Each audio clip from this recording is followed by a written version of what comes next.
आज की दुनिया को समझना आसान नहीं है क्योंकि जो कुछ भी हमें दिखाया जाता है वह अधूरा सच होता है। खबरें हमें अलग अलग घटनाएं दिखाती हैं लेकिन उनके बीच का रिश्ता नहीं बताती। अगर हम उस रिश्ते को समझ लें तो साफ दिखेगा कि ग्रीनलैंड से लेकर मिडल ईस्ट और फिर ईरान तक सब कुछ एक ही दिशा में आगे बढ़ रहा है। सबसे पहले बात ग्रीनलैंड की। ग्रीनलैंड को लोग सिर्फ बर्फ की जमीन समझते हैं लेकिन असल में यह बहुत कीमती जगह है। यह आर्कटिक क्षेत्र का अहम हिस्सा है। यहाँ से रूस और चीन की गतिविधियों पर नजर रखी जा सकती है।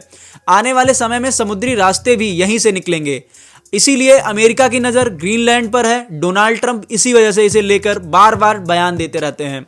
लेकिन ग्रीनलैंड डेनमार्क के अधीन है और डेनमार्क नाटो का सदस्य है। नाटो का मतलब है कि सभी देश एक दूसरे की सुरक्षा करेंगे। अब जब अमेरिका जैसे ताकतवर देश की नजर अपने ही साथी देश की जमीन पर हो तो यह पूरे नाटो के लिए चिंता की बात बन जाती है। डेनमार्क इसलिए खुलकर कहता है कि अमेरिका का यह रवैया पूरे सिस्टम को कमजोर कर सकता है। अब मिडल ईस्ट की तरफ चलते हैं। यहाँ सबसे बड़ा टकराव इजराइल और ईरान के बीच है, लेकिन यह टकराव सीधा नहीं है। ईरान सामने आकर लड़ाई नहीं करता, वह हमास, हिजबुल्लाह और हूती जैसे समूहों के जरिए अपनी ताकत दिखाता है। ये समूह ईरान के लिए काम करते हैं और उसी के हितों को आगे बढ़ाते हैं।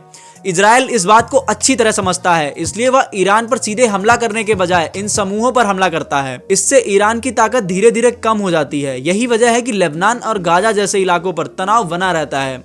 अगर हम ईरान के अंदर की हालत देखें तो वहाँ स्थिति और भी गंभीर है। ईरान की अर्थव्यवस्था लगातार गिर रही है, महंगाई बहुत आगे बढ़ चुकी है, लोगों की आमदनी कम होती जा रही है, देश की मुद्रा की कीमत इतनी गिर चुकी है कि आम लोग के लिए रोजमर्रा की जिंदगी मुश्किल हो गई है। ईरान का युवा वर्ग सबसे ज्यादा परेशान है। उन्होंने पढ़ाई भी की, मेहनत भी की, लेकिन उन्हें नौकरी नहीं मिल रही।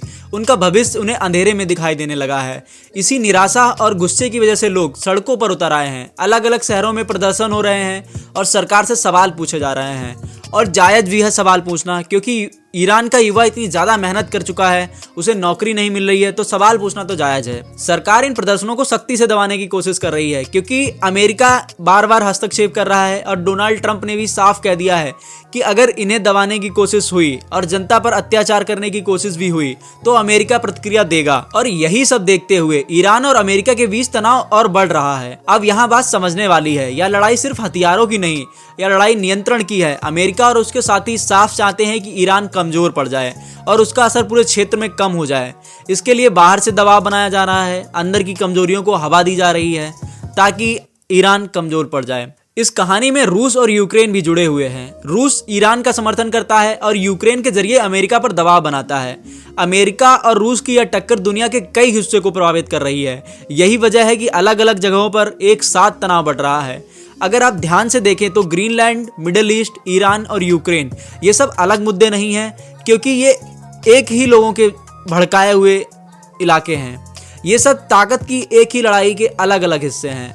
हर देश अपनी पकड़ मजबूत करना चाहता है और दूसरे को कमजोर करना चाहता है। आने वाले समय में इस लड़ाई का सबसे बड़ा असर ईरान में देखने को मिल सकता है। वहाँ की अंदरूनी हालत, बाहरी दबाव मिलकर जो हालात बनाने वाले हैं और मुश्किल भी बन सकते हैं लोगों के लिए। यही वजह है कि दुनिया की नज़र ईरान पर टिकी हुई है। ये सब अलग अलग मुद्दे नहीं हैं, ये सब ताकत की एक ही लड़ाई के अलग अलग हिस्से हैं। हर देश अपनी पकड़ मजबूत करना चाहता है और दूसरे को कमजोर करना चाहता है।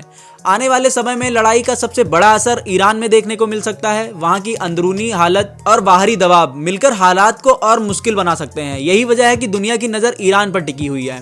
इस पूरी कहानी में एक बात साफ होती है, आज की दुनिया सिर्फ युद्ध से नहीं चल रही है, यह दबाव, रणनीति और नियंत्रण से चल रही है। जो इसे समझ लेता है वही असली तस्वीर देख पाता है। यही वजह है कि इन घटनाओं को सिर्फ खबर की तरह नहीं बल्कि पूरी कहानी की तरह समझना जरूरी है, क्योंकि ये हमारे फ्यूचर के लिए भी जरूरी है।